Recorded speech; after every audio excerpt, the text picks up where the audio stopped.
নগর ভবন ব্লকেটের পর এবার সড়ক অবরোধ কর্মসূচি পালন করছেন বিএনপি নেতা ইঞ্জিনিয়ার ইশরাক হোসেনের সমর্থকরা। ইশরাকের শপথের দাবিতে সকাল থেকে মৎস্য ভবন, কাকরাইল ও গুলিস্তান এলাকা অবরোধ করে বিক্ষোভকারীরা।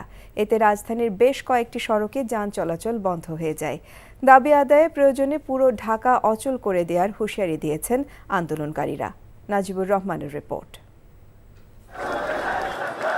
ইশরাক হোসেনের শপথের দাবিতে আন্দোলনের সপ্তম দিনে নগর ভবন ছাড়িয়ে আন্দোলনকারীরা অবস্থান নেন মৎস্য ভবন মোড়, কাকরাইল, গুলিস্তান সহ বেশ কয়েকটি পয়েন্টে। বুধবার সকাল থেকেই সেসব এলাকায় জড়ো হন কয়েক হাজার নেতাকর্মী। পরে আন্দোলনকারীরা মিছিল নিয়ে প্রধান উপদেষ্টার বাসভবন অভিমুখে যাত্রা করে। পুলিশের বাধায় আন্দোলনকারীদের একাংশ কাকরাইল মসজিদের সামনেই অবস্থান নেন। এ সময় স্লোগানে ইশরাকের শপথ আয়োজনের দাবি তোলেন আন্দোলনকারীরা। সেই সাথে অন্তর্বর্তী সরকারের ছাত্র প্রতিনিধিদের পদত্যাগের দাবিও জানান বিএনপি ও তার অঙ্গ সংগঠনের নেতাকর্মীরা।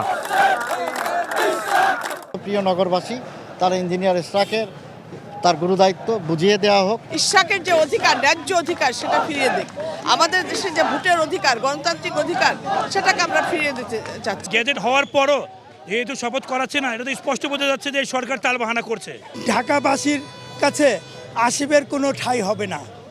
সড়ক অবরোধে চলাচল বন্ধ হয়ে যায় কাকরাইল ও তার আশপাশের এলাকায়। দাবি আদায় না হওয়া পর্যন্ত আন্দোলন চালিয়ে যাওয়ার কথা জানান তারা। ঢাকাবাসী আজকে রাজপথে নেমেছে, এই দাবি আদায় না করা পর্যন্ত আমরা রাজপথ ছাড়ছি না। আমরা 17 বছর রাজপথে ছিলাম এবং এইভাবে আমরা রাজপথে থাকবো। আমরা শিখেছি রাজপথ থেকে অধিকার আদায় করতে হয়।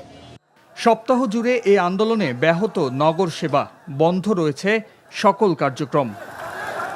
Najibur Rahman, NTV news, Dhaka. এই ঈদে জামা জুতো অ্যাক্সেসরিজের ডিসকাউন্ট। ইশরাক সমর্থকদের অবস্থান কর্মসূচি সম্পর্কে আরও জানাতে কাকরাইলে আছেন সহকর্মী কায়কোবাদ মাহমুদ। সরাসরি যোগ দিচ্ছেন তিনি। কায়কোবাদ, বিক্ষোভ কর্মসূচি কতক্ষণ চলবে? যান চলাচলের কি অবস্থা?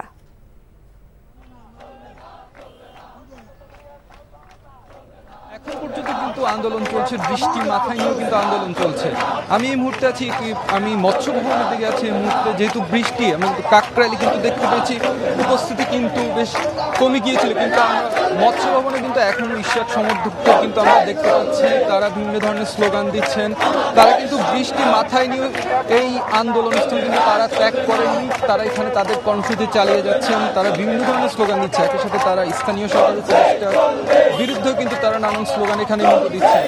তারা কিন্তু বলছেন যতক্ষণ পর্যন্ত না আসলে তারা ইশরাক হোসেনকে তারা মেয়র হিসেবে দেখছেন, ততক্ষণ কিন্তু তারা তাদের আন্দোলন চালিয়ে যাবেন। যার এখন পর্যন্ত আনুষ্ঠানিকভাবে কোনো ঘোষণা আমরা এখানে দেখিনি। তাদের কর্মসূচি চলছে। একই সাথে তারা যে কথাগুলো গত 6 দিন অর্থাৎ 14 তারিখে আন্দোলন শুরুর পর থেকে বলে যাচ্ছেন যে তারা আসলে যেহেতু আদালতের আদেশে যেহেতু তাদের একজন মেয়র এখন আছেন, তারা চাচ্ছেন দ্রুততম সময়ের মধ্যে তাকে যাতে ক্ষমতা বুঝিয়ে দেওয়া হয়। তারা বলছেন যেহেতু একজন নির্বাচিত মেয়র নেই, তার ফলে কিন্তু তারা যে নাগরিক সেবা পাওয়ার কথা তা কিন্তু তাদের ব্যাহত হচ্ছে। তাই তারা বলছেন তারা যেহেতু রাজপথে এসেছেন, তারা কিন্তু রাজপথ ছাড়বেন। একই সাথে ইশরাক হোসেনও কিন্তু কিছু আগে জানিয়েছেন যে তিনি অতি দ্রুত সময় কিন্তু আন্দোলনকারীদের সাথে একাত্মতা পোষণ করার জন্য আসতে পারেন। তো সব কিছু মিলিয়ে কিন্তু এখন পর্যন্ত আন্দোলন চলছে। এই ঈদে জামা জুতো অ্যাক্সেসরিজের ডিসকাউন্ট।